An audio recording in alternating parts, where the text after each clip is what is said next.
Bueno, ¿cómo se llama el sermón de hoy? Deme el nombre exacto del sermón de hoy. Primero, tú y tu casa, y después, yo y mi casa. ¿Tiene el título ahí? Sí, tú y tu casa, yo y mi casa. Y como subtema, salvación y servicio en familia. Lo cual revela un poquito lo que es el propósito de Dios para con nuestras familias. No todo el propósito de Dios, pero sí en parte lo que viene siendo el propósito de Dios para nuestras casas, para nuestras familias. ¿Cuál es el propósito de Dios para con nuestra familia? Primero, salvación. ¿Lo cree? Le repito, ¿cuál es el propósito de Dios para con nuestras familias? Primero, salvación. Ah, muy bien.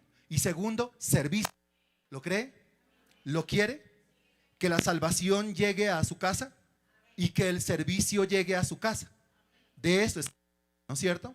Muy bien, hoy tenemos que hablar de cómo hacer para que la salvación entre a esa casa, para que la salvación entre a ese hogar y después para que toda la familia ya salva se disponga para servirle a nuestro Dios.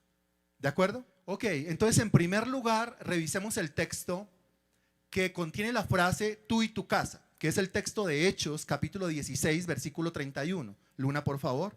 Hechos capítulo 16 versículo 31.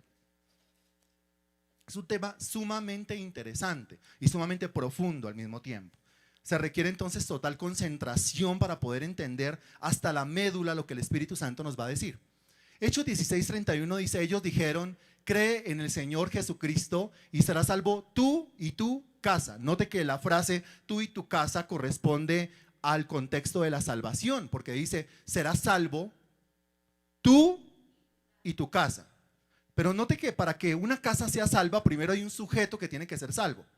Porque dice tú y después y tu casa. Primero la salvación entra a un individuo y a través de ese individuo la salvación va a toda la casa. Repito, primero la salvación entra a un individuo y después la salvación va a través de ese individuo a toda esa casa. De un individuo se pasa la salvación a toda la familia. Es un hecho profundo.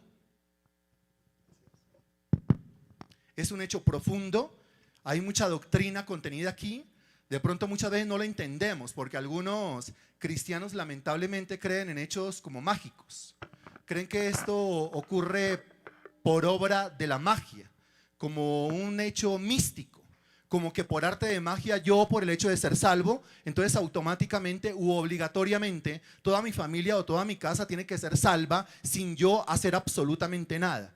Y eso, como se lo voy a demostrar conforme a los argumentos bíblicos, es mentira, eso es errado, eso es equivocado.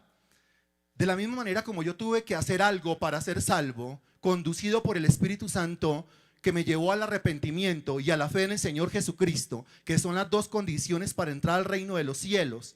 Según Marcos capítulo 1 versículo 15, el tiempo se ha cumplido, el reino de los cielos se ha acercado, arrepentíos y creed en el evangelio. Si una persona no se arrepiente de sus pecados y si una persona no cree en el evangelio, no puede entrar al reino de los cielos. Entonces, ¿cómo es que se me exige a mí que me arrepienta y que entre al reino, que me arrepienta y crea para poder entrar al reino de los cielos? Se me exige que haga eso, pero a mi casa no se le exige nada.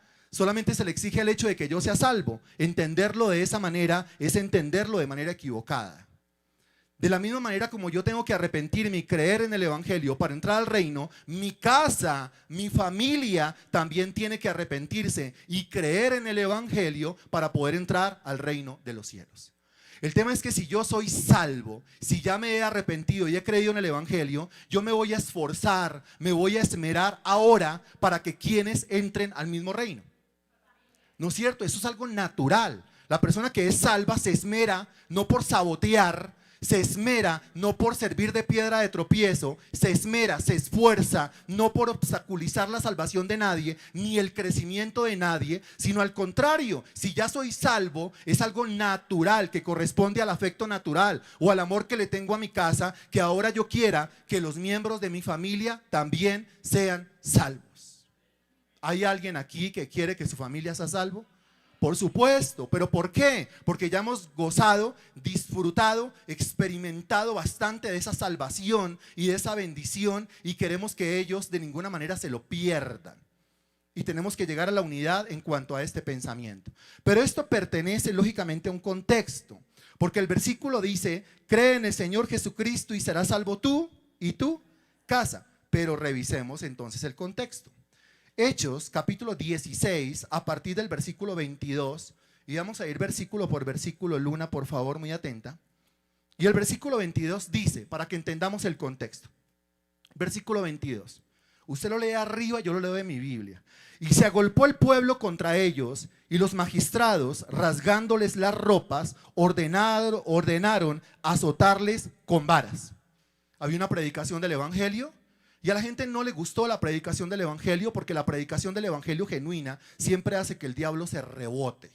Cuando hay una obra del Espíritu Santo genuina, siempre hace que el diablo y los instrumentos del diablo y los infiltrados por el diablo se reboten y comiencen a hacer de las suyas. Eso de que el diablo infiltra gente dentro de una iglesia está en la Biblia. ¿Quién metió a la iglesia a estos individuos, Ananías y Zafira? Los cuales la Biblia no dice que eran salvos, no dice que eran cristianos, no dice que eran discípulos, solamente dice que había un hombre que tenía una esposa y que resultaron haciendo cosas indebidas dentro de la congregación, resultaron muertos dentro de la congregación. Recuerde usted que el trigo y la cizaña crecen juntos en el mismo campo, en el mismo terreno. Aquí lo que vemos es que los apóstoles están predicando el evangelio y al mundo no le gusta. Los apóstoles están predicando el evangelio y al diablo le ofende la predicación del evangelio. Al diablo le ofende cuando hay una genuina obra del Espíritu Santo. Entonces, ¿qué hace el mundo y qué hacen los instrumentos del diablo? Pues dése cuenta lo que dice el versículo. Se agolpó el pueblo contra ellos y los magistrados, rasgándole las ropas, ordenaron azotarles con varas. El versículo 23 dice, después de haberles azotado mucho, los echaron en la cárcel, mandando al carcelero que los guardase con seguridad. Aquí aparece la mención del carcelero. Ojo, es muy importante este personaje en el contexto, porque realmente es el individuo al cual el versículo se dirige. Eso de cree en el Señor Jesucristo y serás salvo tú y tu casa, son palabras dirigidas al carcelero. ¿Quién es el carcelero? Pues el individuo al cual se le ordenó que cuidara, que custodiara, que no dejara escapar, que no dejara salir a los apóstoles que habían sido recién encarcelados. El versículo 24 dice, el cual, recibido este mandato, los metió en el calabozo de más adentro, o sea, máxima seguridad, y les aseguró los pies en el cepo, inmovilizados completamente. Humanamente hablando, ¿había alguna vía de escape? ¿Se podían escapar humanamente hablando? De ninguna manera. Si ellos salen de ahí, salen porque Dios los saca de ahí. Porque si Dios es por nosotros, ¿quién contra nosotros? Porque más son los que están con nosotros que los que están con ellos, enseña la Sagrada Escritura. Versículo 25. Pero a medianoche, orando, Pablo, ahí aparecen los nombres de los dos que estuvieron predicando en aquella región, Pablo como apóstol, Silas como compañero ministerial del apóstol Pablo, a partir del segundo viaje misionero. Recuerde usted que el primer compañero de Pablo fue Bernabé, pero hubo entre ellos una disputa por causa del sobrino de Bernabé llamado Juan Marcos. Ahí entonces se forman, gracias a un problema, se forman dos equipos ministeriales. El apóstol Pablo continúa su camino ya no con Bernabé, sino con Silas. Entonces dice el versículo, a medianoche orando Pablo y Silas, cantaban himnos a Dios y los presos los oían. ¿Qué se pusieron a hacer? A cantar. ¿Qué estaban cantando? Himnos, dice la Sagrada Escritura. Ahora, la característica de un himno a la luz de la Biblia es una cosa bien especial en comparación con un cántico cualquiera o con un corito cualquiera. Un himno es una composición solemne. Un himno es una composición completamente centrada en Dios. Un himno es un canto teológico. Un himno es un canto cristocéntrico, espiritucéntrico. Está completamente centrado en Dios. ¿Qué estaban haciendo ellos? Le estaban dando gloria a Dios de principio a fin. Eso es lo que estaban haciendo y lo hacían a través de unos cánticos. Ahora, si estaban cantando, dice claramente la carta de Santiago en el capítulo 5, que si hay alguno que esté triste, oración. Y si hay alguno alegre, pues que cante alabanzas. Estos están cantando himnos, o sea que en qué condición psicológica, emocional se encuentran. Están contentos, pero ¿cómo van a estar contentos si los acabaron de meter presos? ¿Cómo van a estar contentos si los acabaron de apalear, de azotar? Y dice la escritura que los azotaron mucho y aparte los metieron en el calabozo de más adentro, o sea, el más frío, el más oscuro. Y aparte de eso, les pusieron los pies en el cepo. O sea, por donde usted los vea, están atribulados. Pero están atribulados y al mismo tiempo están contentos. Porque el gozo de Jehová es la fortaleza de mi vida, dice la Sagrada Escritura. De modo que no importa la cantidad de tribulaciones, la cantidad de problemas en la cual se pueda encontrar el Hijo de Dios. Puede que lo hayan encarcelado, puede que lo hayan azotado, puede que lo estén atribulando, lo estén persiguiendo, puede que el mismo diablo esté en contra, puede que los infiltrados por el diablo estén en contra, puede que los instrumentos de Satanás estén en contra, le estén haciendo la vida imposible, pero con todo y eso, el gozo del Señor es la fortaleza de mi vida. Si el Espíritu de Dios vive dentro de nosotros, fruto del Espíritu, aparte del amor, es el gozo. Y eso usted lo ve en el carácter tanto de Pablo y los demás presos que hacían, los oían. Para ellos sería una rareza completa. Si yo estoy en el calabozo de más adentro, después de la golpiza que me dieron, era para que yo estuviera triste, para que yo estuviera amargado, para que estuviera atribulado, para que estuviera afligido, no contento. Pero estos están contentos porque hay una gran diferencia cuando Dios está en la vida de una persona y cuando no está en la vida de una persona. Cuando Dios está en la vida de una persona hay fruto, y es el fruto el que glorifica al Padre. Juan capítulo 15 versículo 8 dice: en esto es glorificado mi Padre, en que vayáis y llevéis mucho fruto y seáis así mis discípulos. Juan capítulo 15 versículo 16 dice: no me elegisteis vosotros a mí, sino que yo os elegí a vosotros y os he puesto para que vayáis y llevéis fruto y vuestro fruto permanezca. La Biblia habla de fruto. En Juan capítulo 15 habla de fruto. ¿Dónde está el fruto? Más fruto. ¿Dónde está más fruto? Mucho fruto. Quiere mucho fruto nuestro Dios. Y fruto que permanezca. Una labor. El fruto habla sin palabras de la espiritualidad y del carácter del varón de Dios. No son las palabras, porque la Biblia dice: este pueblo de labios me honra, pero su corazón está lejos de mí. No son las palabras, no es lo que usted pueda decir de usted y no es lo que yo pueda decir de mí, sino el fruto, el trabajo, las almas ganadas, las personas evangelizadas, las personas discipuladas, formadas para el reino de Dios. Personas rescatadas del reino de las tinieblas. Ese es el fruto, el más fruto, el mucho fruto y el fruto que permanece, según Juan capítulo 15. Y esta gente, Pablo y Silas, en cuanto a fruto, tenían la conciencia tranquila. De modo que estaban en la cárcel, repito, encarcelados, azotados, en el calabozo de más adentro y con los pies en el cepo, y aún así estaban contentos, cantando himnos a Dios, y los presos los oían. No solamente los presos, sino también el custodio, es decir, el carcelero. Versículo 26. Entonces sobrevino de repente un gran terremoto. ¿Quién causó el terremoto? Es obvio. El terremoto lo causa Dios. No habían vías naturales de escape para estos dos hombres de Dios. Pero cuando no hay vías naturales, aparece la vía sobrenatural. Cuando nosotros hemos agotado todo el recurso natural, aparece el recurso sobrenatural. Cuando hemos agotado nosotros lo ordinario, aparece lo extraordinario. Y ahí es cuando el Señor dice: porque el que os toca, toca a la niña de mi ojo, como lo dice la Sagrada Escritura. Vino de repente un gran terremoto, de tal manera que los cimientos de la cárcel se sacudían, porque Dios es capaz de desbaratar hasta ese edificio con tal de rescatar a los suyos. Dios es capaz de sacudir, de destruir esa cárcel, ese calabozo, con tal de rescatar a sus dos siervos que están haciendo las cosas de manera correcta. De la cárcel se sacudían y al instante se abrieron todas las puertas y las cadenas de todos se soltaron. Cuando Dios se manifiesta, ¿qué hay? Liberación de las cadenas. Cuando Dios se manifiesta, ¿qué hay? Libertad, liberación, sanidad, restauración. Y como usted lo va a ver a continuación, también salvación. Dice el versículo 27, despertando el carcelero. ¿Qué tal el carcelero? ¿Qué tal el carcelero? Él se puso ahí para que custodiase. Él se puso ahí para que cuidara a los presos.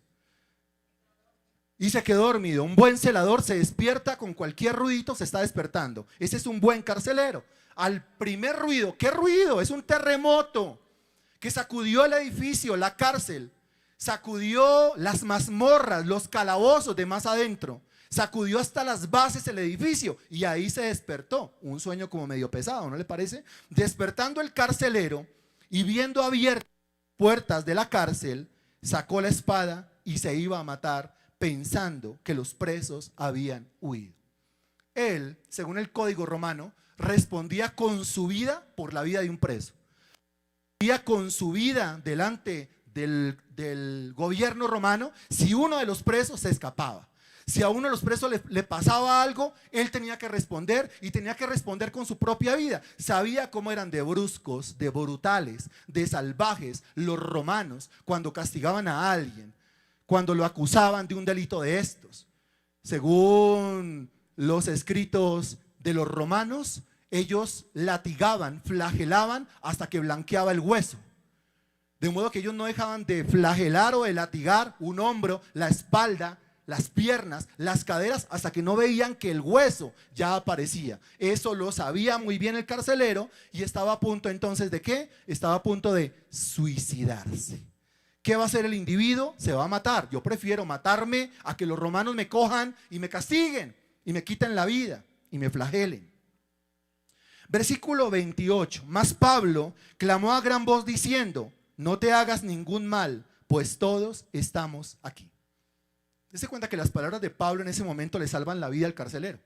Si Pablo no hubiese hablado, si Pablo no le hubiese dicho al carcelero: no se preocupe, no se quite la vida, no se haga ningún mal, que nosotros estamos aquí, pues el carcelero se hubiese matado.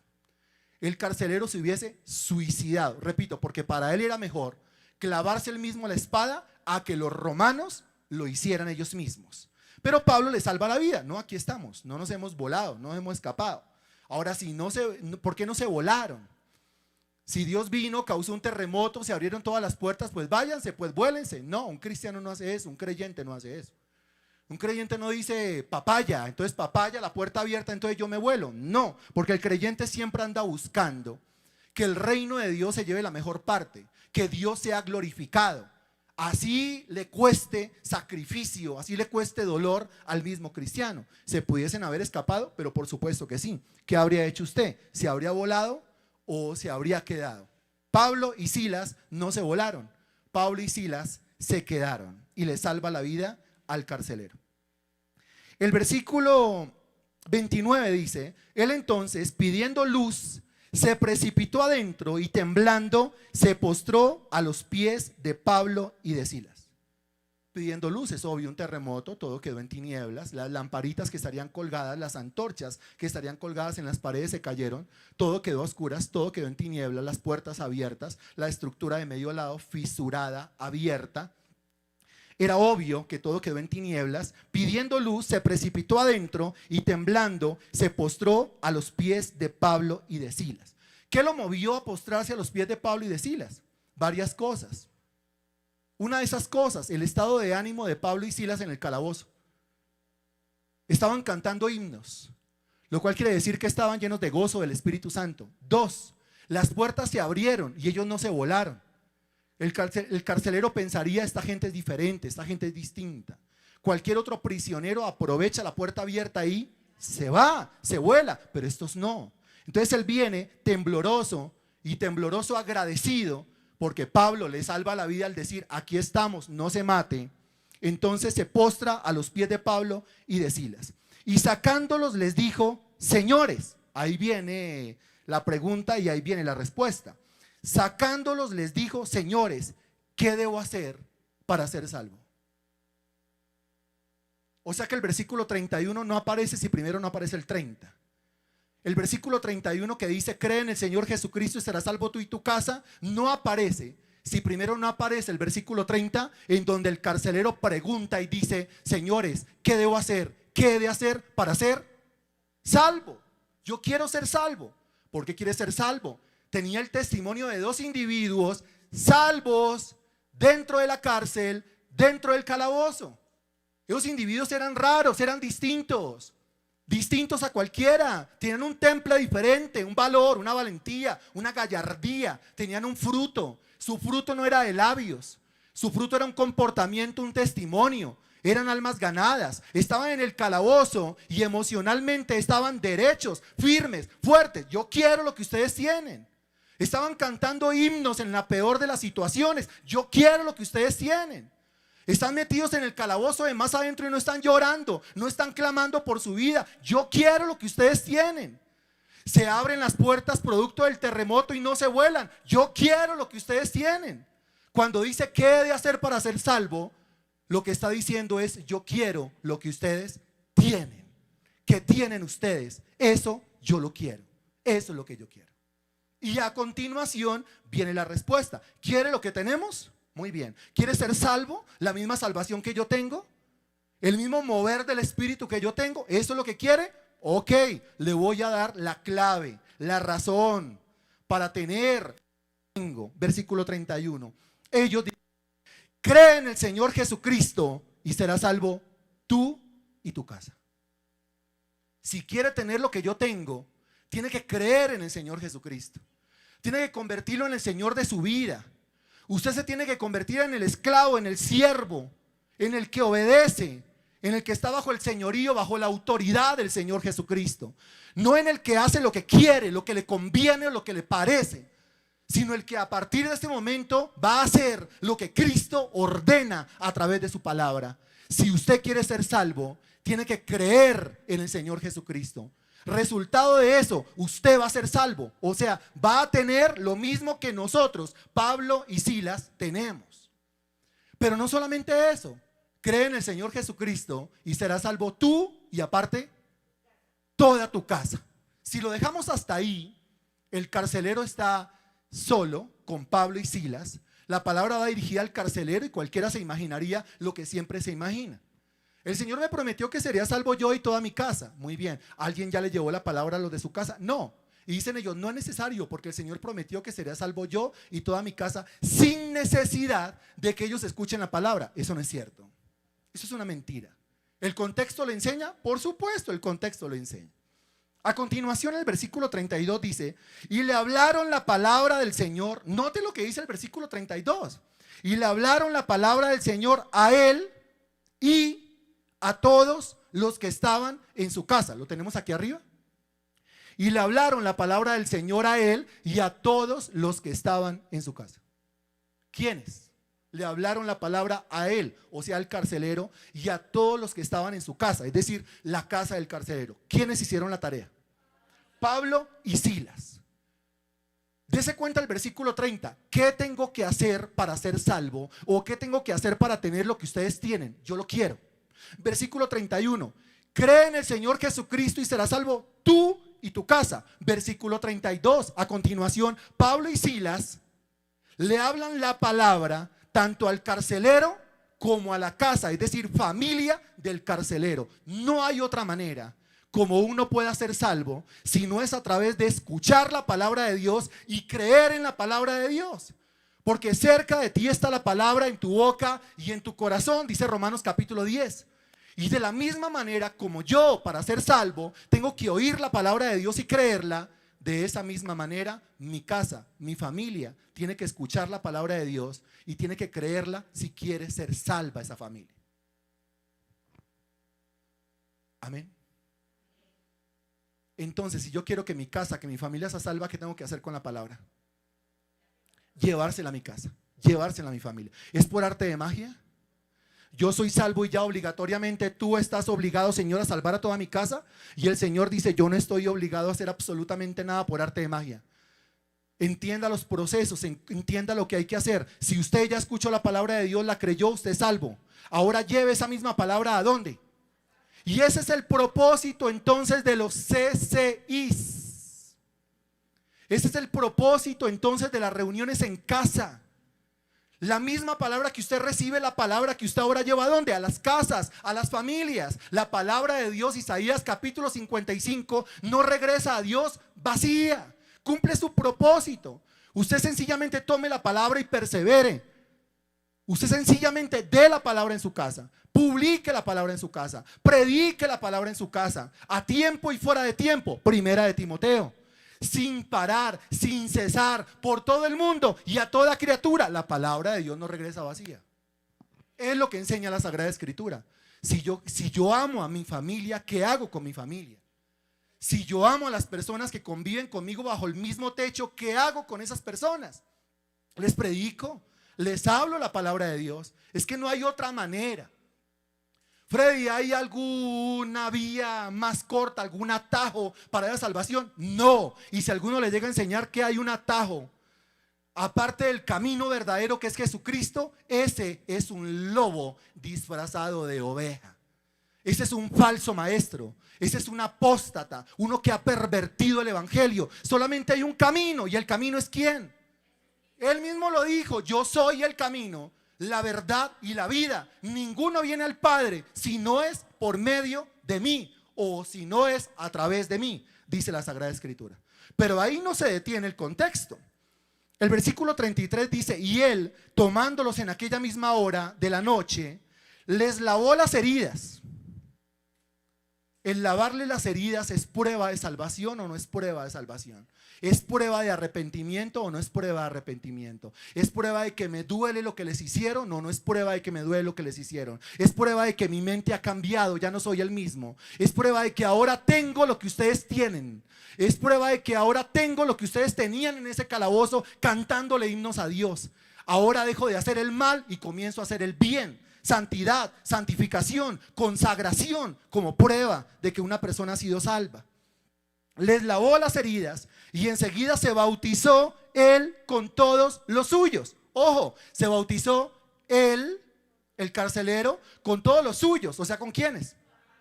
Muy bien, pero entienda, el carcelero recibe la promesa: cree en el Señor Jesucristo y serás salvo tú y tu casa. A continuación, ¿qué hace él? Recibe la palabra y la cree. A continuación, ¿qué hace la familia?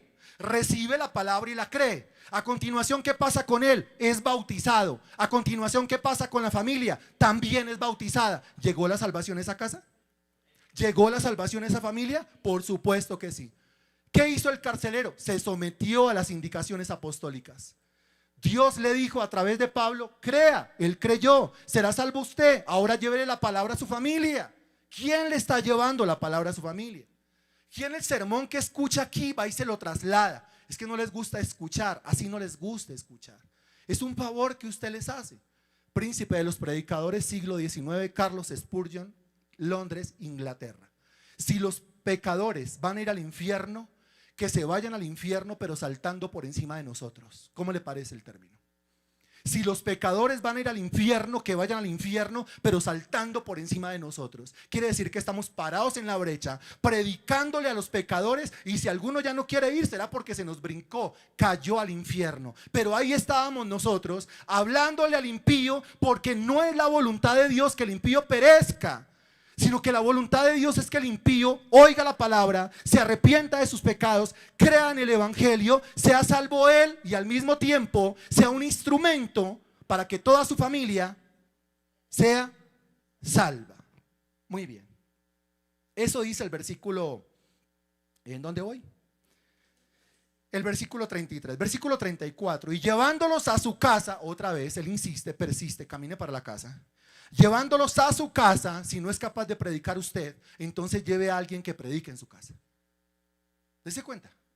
El carcelero, listo, no estaba preparado para predicar. Lleve a alguien que le predique a su familia.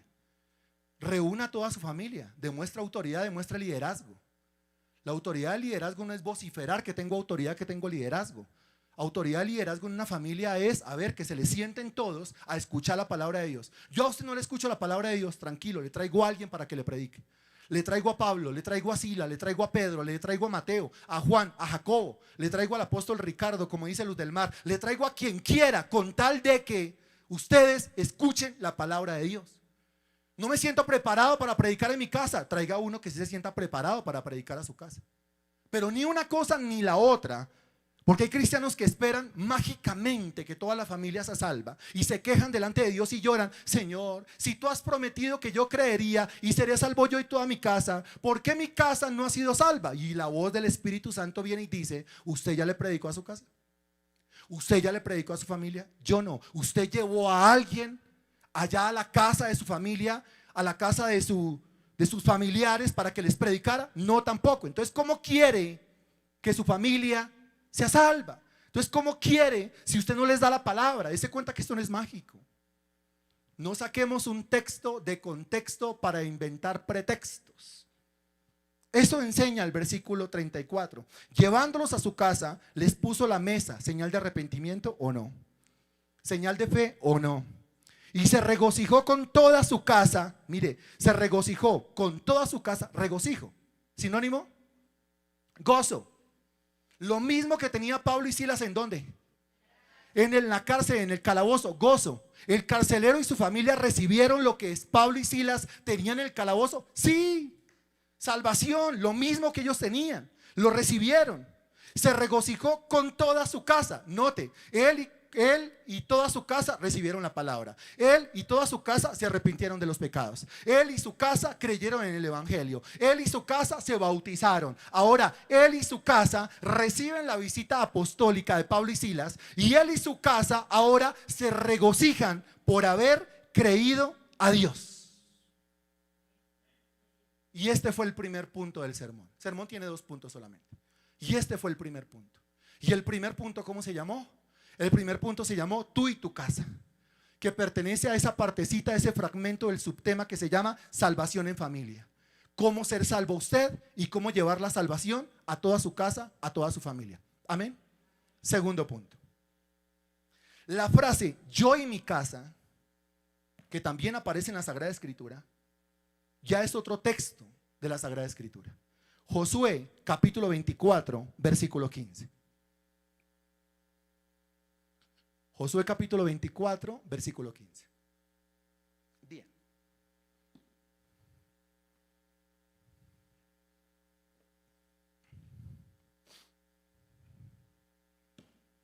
El versículo 15 dice: y si mal os parece servir a Jehová, escogeos hoy a quién sirváis. Note que habla de qué. Sirváis, ¿a quién sirváis? ¿Habla de qué? Habla de servicio. Mientras que Hechos 16:31 hablaba era de qué. Salvación. Cree en el Señor Jesucristo y serás salvo tú y tu casa. Muy bien, salvación. Aquí Josué 24:15 habla es de servicio. ¿Por qué no examinamos primero el texto del Antiguo Testamento y después el texto del Nuevo Testamento? Pues porque el orden de los factores es sumamente lógico según la Sagrada Escritura. Aunque Josué 24:15 va primero que Hechos 16:31, primero es la salvación y después el servicio, y no se puede al revés. Ninguno le va a servir a Dios a menos que sea salvo. Solamente cuando es salvo sentirá la necesidad de servir. Solamente cuando ha obtenido, cuando ha recibido la salvación, querrá que otros también sean salvados, y que sean salvados por su intermediación. ¿O no le gustaría ser instrumento en las manos de Dios para que otros sean salvos? Para tener fruto, más fruto, mucho fruto y fruto que permanece. Para crecer, para traer gloria a Dios por medio del crecimiento. Eso es lo que buscamos nosotros. Pero primero es salvación y después servicio. Y el primer lugar donde se tiene que establecer esa salvación, o el primer lugar donde yo tengo que servir como instrumento de salvación, es en donde, según Hechos capítulo 16, mi casa. Le repito, el primer lugar donde yo tengo que mostrar que realmente soy un instrumento para salvación en las manos de Dios es ¿cuál? Mi casa. Yo no puedo salvar mi casa, pero puedo llevarle la palabra.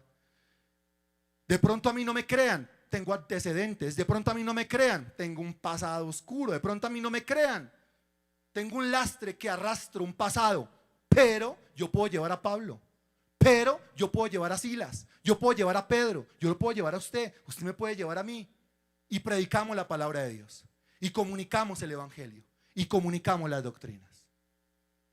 ¿De acuerdo? Entonces dése cuenta que no hay excusa. No, yo he intentado predicarles y no me creen. Quizás usted es instrumento para ir a predicar a otra casa, pero quizás si yo voy, sí crean. O quizás si usted invita al hermano que tiene ahí a la derecha o a la izquierda, sí le crean. Entonces llévelos, pero haga la parte que le corresponde, porque toda promesa, según la Biblia, tiene una condición. Si no cumplimos la condición, Dios no hace su parte. Ahora llegamos a la parte de Josué capítulo 24, que ya no habla de salvación, sino que habla es de ¿qué? De servicio. Ahora, ¿el servicio en qué consiste? en lo mismo que habla Hechos capítulo 16, solamente que ahora ya tengo algo y eso que yo tengo, yo lo voy muy bien a llevar a otros lugares. Pero es lo mismo, en Hechos 16 yo recibo algo. En Josué capítulo 24 lo que yo recibo, yo lo transmito a otros lugares. En Hechos capítulo 16 recibo una palabra. En Josué capítulo 24 la palabra que yo recibí yo la llevo a otras partes. De eso se trata. Por eso en estos sermones, en estos cultos usted recibe palabra. ¿Qué tiene que hacer con la palabra? Estos sermones son un Hechos capítulo 16. Ahora, ¿qué tiene que hacer con esta palabra? Usted tiene que vivir su propio Josué capítulo 24. Es decir, tomar la palabra, agarrar la palabra y transmitirla a otras personas. La voluntad de Dios no es solamente que individuos solitarios sean salvos. Hechos 16:31, tú y tu casa. ¿Cuál es la voluntad de Dios? O sea, no solamente individuos solitarios, sino las casas, toda, señora María lo está creyendo, toda mi familia. Hechos capítulo 16, versículo 31. Pero aquí es diferente, porque mire, en Josué capítulo 24, versículo 15, habla de servicio. Escogeos hoy a quien sirváis. Si a los dioses a quienes sirvieron vuestros padres cuando estuvieron al otro lado del río, o a los dioses de los amorreos en cuya tierra habitáis, pero yo y mi casa, note que ahí aparece la frase, es la última, ¿cierto? Pero yo y mi casa, Hechos 16:31, tú y tu casa, y ahora aquí está hablando Josué y dice, yo y mi casa, ¿qué? Serviremos. Muy bien. Ahora note el sujeto que se menciona primero en las dos frases. Tanto en la frase de Hechos 16:31 como en la frase de Josué capítulo 24 versículo 15. ¿Quién se menciona primero? ¿Se menciona primero la casa, la familia o se menciona primero quién? Yo. ¿Quién tiene primero que obtener la salvación? Yo. ¿Quién es el que primero tiene que decidir servirle a Dios? Yo. Ahora, si yo he decidido creer en el Señor Jesucristo para salvación, ahora yo soy el instrumento para que a mi familia le llegue la palabra y puedan ser salvos. Ahora, si yo he decidido servirle a Dios, ahora yo tengo que impregnar toda mi casa, impregnar a toda mi familia de ese bendito servicio al Señor Jesucristo. Como lo dice Romanos capítulo 1, versículo 9, porque testigo me es Dios, a quien sirvo en mi espíritu, en el evangelio de su Hijo, de que sin cesar hago mención de vosotros siempre en mis oraciones. Pero el núcleo del versículo dice, a quien sirvo en mi espíritu. Cuando una persona ha sido salvada, ahora quiere que su casa sea salva. Cuando una persona está sirviéndole a Dios, ahora quiere que toda su casa, que toda su familia también le sirva a Dios. ¿Por qué? Porque hay bendición en la salvación y porque hay bendición en el servicio a Dios. Otra vez, porque hay bendición en la salvación y porque hay bendición en el servicio a Dios. ¿O no anhela que toda su casa sea salva? ¿Y no anhela que toda su casa le sirva a Dios? Muy bien, pero este versículo también pertenece a un contexto. Porque el error garrafal de nosotros como cristianos es que no sabemos los versículos aislados. Nosotros no nos deberíamos memorizar versículos, sino capítulos, para entender cuáles son los contextos de verdad a los cuales se refiere la Sagrada Escritura. No le tenga miedo a la ciencia, no le tenga miedo al conocimiento, no le tenga miedo a la doctrina. La doctrina lo salva, lo rescata. La doctrina lo rescata de los lobos. La doctrina lo rescata de los falsos maestros. La doctrina lo rescata de los apóstatas. La doctrina lo rescata de los lobos disfrazados de ovejas. La doctrina lo rescata del error, de la herejía. La doctrina lo rescata de la perversión. Una persona que sabe doctrina no le pueden meter los dedos a la boca. Si le meten los dedos a la boca, recibe su mordisco. ¿Tiene doctrina? ¿Tiene usted doctrina? ¿Tiene usted conocimiento? ¿Conoce los versículos dentro del contexto? Muy bien, esa doctrina le ha dado fruto, fruto para Dios, fruto, más fruto, mucho fruto y fruto que permanece. Es decir, usted no se queda con la doctrina, sino que se la transmite a otra gente para que otra gente también sea salva y para que otra gente también se disponga para el servicio a Dios. Revisemos el contexto de esto. El contexto va desde el versículo 14, vamos a ir versículo por versículo. El versículo 14 dice, ahora pues temed a Jehová. ¿Quién está hablando ahí? Está hablando Josué. El versículo 1 dice, reunió Josué a todas las tribus de Israel en Siquem y llamó a los ancianos de Israel, sus príncipes, sus jueces, sus oficiales, y se presentaron delante de Dios. Reunió a todo el pueblo. ¿Tiene autoridad o no tiene autoridad? ¿Tiene liderazgo o no tiene liderazgo? Tiene liderazgo. El líder es el que habla de frente. El líder es el que pone la cara. Las ovejas conocen al pastor y lo siguen. El que no es el pastor de las ovejas se mete por detrás. El que no es el pastor de las ovejas murmura. El que no es el pastor de las ovejas reniega. El que no es el pastor de las ovejas siembra cizaña. Pero el que está al frente, en el liderazgo, el que pone la cara, ese va siempre de frente. Usted sabe a qué atenerse con el pastor de las ovejas. Y Josué era el pastor de las ovejas de Israel. Josué era el líder de las ovejas de Israel en ese momento. El versículo 14 dice: ahora pues temed a Jehová y servirle con integridad y en verdad. Es un llamado a la integridad, es un llamado a la verdad, es un llamado a quítese la máscara, es un llamado a no ser hipócrita, es un llamado a no ser doble, es un llamado al temor de Dios. Ese es el llamado. Y quitad de entre vosotros los dioses a los cuales sirvieron vuestros padres al otro lado del río y en Egipto, y servid a Jehová. ¿Es un llamado a qué? Es un llamado al arrepentimiento, porque es un llamado a abandonar la idolatría. Y le está hablando a todas las tribus de Israel: témanle al Señor, quítese la máscara, no sea hipócrita, no sea doble, vaya de frente, abandone los dioses, abandone los ídolos. Es un llamado a la liberación en el nombre del Señor Jesucristo. Y si mal os parece servir a Jehová, es un llamado a la decisión. ¿A quién le quiere servir usted? ¿Le quiere servir a Dios o le quiere servir a los dioses? ¿Le quiere servir a Dios o le quiere servir a los ídolos? ¿Le quiere servir a Dios o le quiere servir a los demonios? Porque el que le sirve a los ídolos le sirve a los demonios. ¿A quién le quiere servir usted? Ese es Josué. Josué es frentero, muy frentero. El sermón, el tono del sermón en Hechos capítulo 16 es un sermón evangelístico, porque es un sermón de salvación. Aquí usted ve que hay palabras mucho más duras, más fuertes. ¿Por qué? Porque es un llamado al servicio. Es diferente. Lo cual quiere decir que en Hechos 16 usted encuentra una evangelización, pero en Josué capítulo 24 encuentra un discipulado. ¿Tiene que ser más fuerte o no? ¿Acaso no es más fuerte el discipulado que la evangelización? ¿Acaso Cristo, cuando se encerraba con sus discípulos a puerta cerrada y los discipulaba, no les hablaba duro? ¿No les hablaba fuerte? Es necesario que sea así. El versículo sigue diciendo: escogeos hoy a quien sirváis. Si a los dioses a quienes sirvieron vuestros padres cuando estuvieron al otro lado del río, o a los dioses de los amorreos en cuya tierra habitáis, pero yo y mi casa, como diciendo, los exhorto y los guío y los dirijo, sírvanle a Dios. Pero ustedes tienen su propia voluntad. Hagan uso de su propia voluntad y de su propia capacidad de decidir. Ustedes le pueden servir a los amorreos o les pueden servir a los dioses de los egipcios, los dioses de los cananeos. Pero yo, Josué, he tomado una decisión.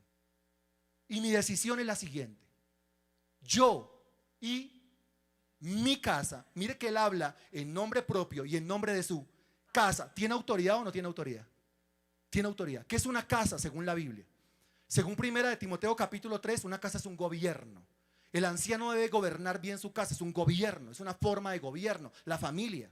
En una casa la gente no puede hacer lo que quiere, porque no ve que es un gobierno. Qué rico estar en mi casa donde yo hago lo que yo quiera. Pues eso no es una casa según el sentido bíblico, porque en una casa hay un gobierno establecido. Hay un Josué que lidera, y hay un Josué que lidera hacia la bendición. Hay un Josué que lidera en pos de lo bueno, en pos de lo bendito, en pos de lo que le agrada a Dios, en pos del propósito, del llamado de Dios. Para eso es que lidera. ¿Hay aquí alguien que sea bien mandoncito, bien mandoncita? Utilice su voz de mando. Ya vi. Sí. Utilice su voz de mando, utilice su liderazgo para guiar a los suyos. ¿Para dónde? Hechos 16, ¿para dónde? Para la palabra de Dios, ¿para qué? Hechos 16, ¿para qué? Para que sean salvos. Muy bien. ¿Ya lo lideró hacia la salvación? Muy bien. Usted no los puede salvar, pero sí los puede liderar como el pastor a las ovejas hacia esas aguas de salvación. Ahora, si ya los lideró, ya los llevó, ya los condujo hacia la salvación, ahora condúzcalos a Josué capítulo 24. ¿A dónde? Hacia el servicio. ¿Usted se imagina toda su familia predicando el evangelio? ¿Se imagina? Toda su familia predicando el evangelio.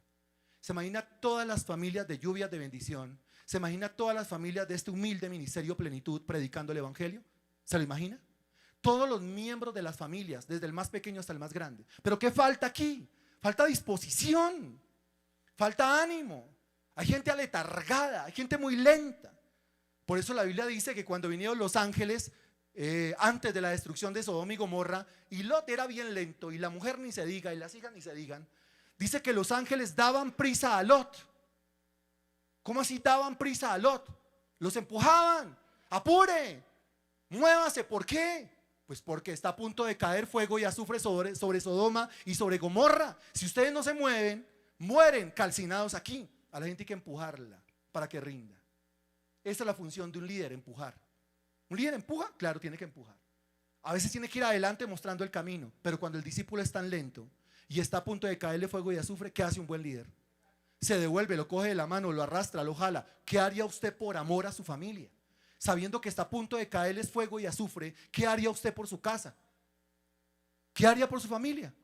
¿Acaso no se dobla? ¿Acaso no se inclina? ¿Acaso no se postra?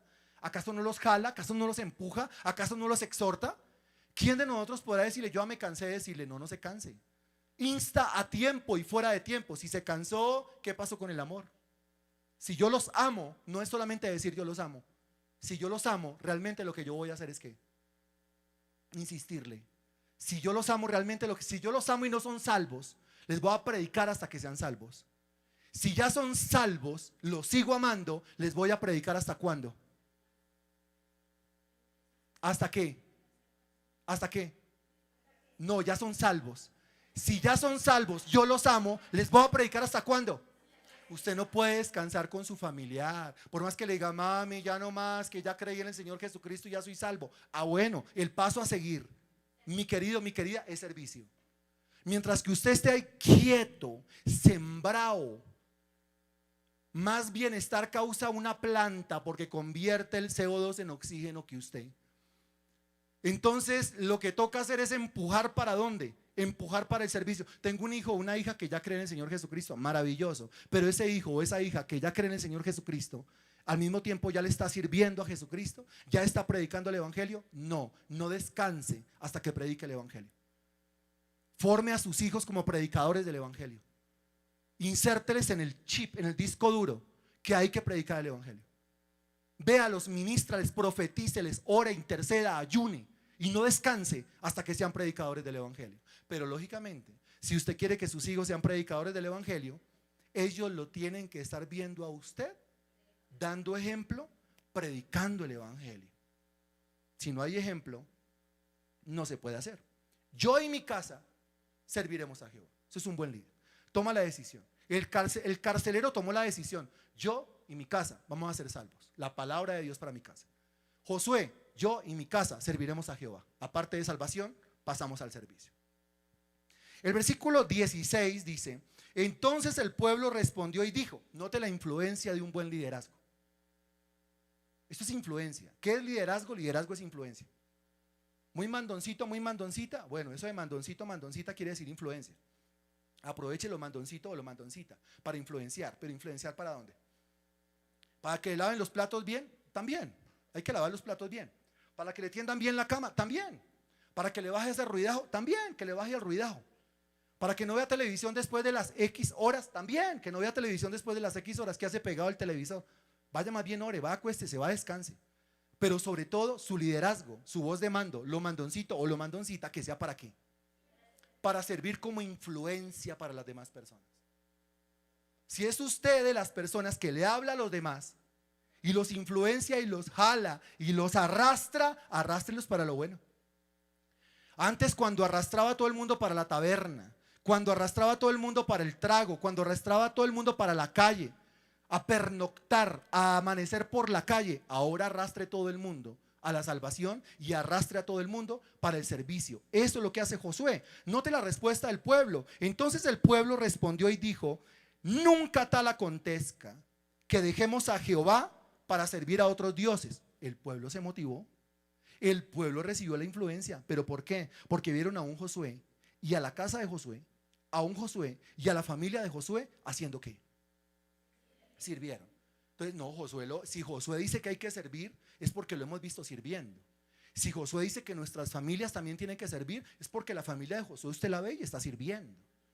Entonces eso me motiva a mí a servir y me motiva a mí a llevar este mensaje a toda mi familia. ¿Quién va a llegar hoy a su casa a comunicar este mensaje a ese esposo, a esa esposa, a ese hijito, hijita, a ese papá, a esa mamá? ¿Quién va a llegar a comunicar este mensaje hoy a ese familiar que no pudo venir, que no pudo asistir? ¿Quién lo va a hacer? Levante la mano. Levantar la mano es compromiso. Que usted levante la mano y diga: yo voy a llegar a la casa a predicar este mensaje. Si no es hoy porque me veo con mis familiares mañana yo voy a predicar ese mensaje. Me veo con mi familiar hasta el lunes, pues el lunes usted va a predicar ese mensaje. No, mi familiar está muy lejos. Imagínese que ya existen los teléfonos celulares. Mi familiar está muy lejos. Imagínese que existe el WhatsApp, existe el Facebook, existe el correo electrónico, el Gmail, el Hotmail. Existe de todo para que usted pueda comunicar el mensaje. Y usted le dice con toda su ternura: amor. Imagínate que hoy nos predicaron un sermón con 2 puntos. Primer punto, ¿cómo se llama? Primer punto, ¿cómo se llama? Tú y tu casa, ¿qué habla de qué el primer punto? Salvación. ¿Para quién? Para mí y para... Muy bien. Y le sigue diciendo: amor, cariño, cielo, mi tesoro, morchis, como sea que le diga. Como sea que le diga. Imagínate que ese sermón tenía un segundo punto. ¿Cuál es el segundo punto? Es yo y mi casa. Y le dice: ay, sí, morchi. Y de aquí hablaba el segundo punto, de servicio en familia. Salvación y servicio. ¿Y sabes qué nos dijeron? ¿Sabe qué nos dijo el Espíritu de Dios hablando a través de ese instrumento? Se me olvidó el instrumento, pero me acuerdo de la palabra. Genial eso. El Espíritu de Dios me dijo que la voluntad de Dios para nuestra casa, que el propósito de Dios para nuestra familia es salvación y servicio en familia. Entonces recibe la palabra, créela para que seas salvo, y recibe la palabra, créela para que te conviertas en un servidor del Señor Jesucristo. Es lo que usted ve en el versículo 16, influencia. Entonces el pueblo respondió y dijo: nunca tal acontezca que dejemos a Jehová para servir a otros dioses. Porque Jehová nuestro Dios es el que nos sacó a nosotros y a nuestros padres de la tierra de Egipto y de la casa de servidumbre, el que ha hecho estas grandes señales y nos ha guardado por todo el camino por donde hemos andado y en todos los pueblos por entre los cuales pasamos. ¿Cómo le vamos a servir a otros si otros no han hecho nada por nosotros? ¿Cómo le vamos a servir a los demás si los demás no han hecho nada por nosotros? ¿Cómo le vamos a servir a los dioses, a los ídolos, a los demonios, si los dioses, los ídolos, los demonios, los dioses falsos no han hecho nada por nosotros? Nosotros le vamos a servir es a aquel que ha hecho algo por nosotros. ¿A quién? ¿Qué hizo por nosotros? Muchas cosas. Dígame una, según Hechos 16. Muy bien, dígame una, clara, según Hechos 16. Nos salvó. Yo le sirvo al que me salvó. Note cómo concuerda un texto con el otro texto. Josué 24, le sirvo a Dios. ¿Por qué? Hechos 16, pues porque Él me salvó.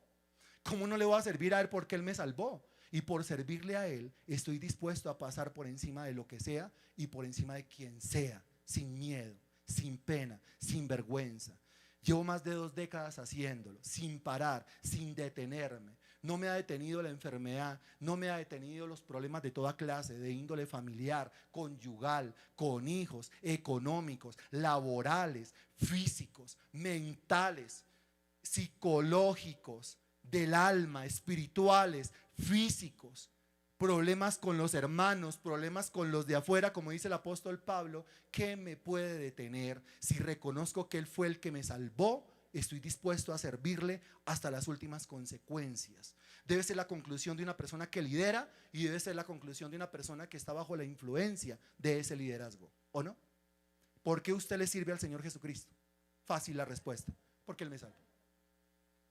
¿Por qué usted hace algo por Él? Diga: porque Él hizo algo por mí. Así, esto es recíproco.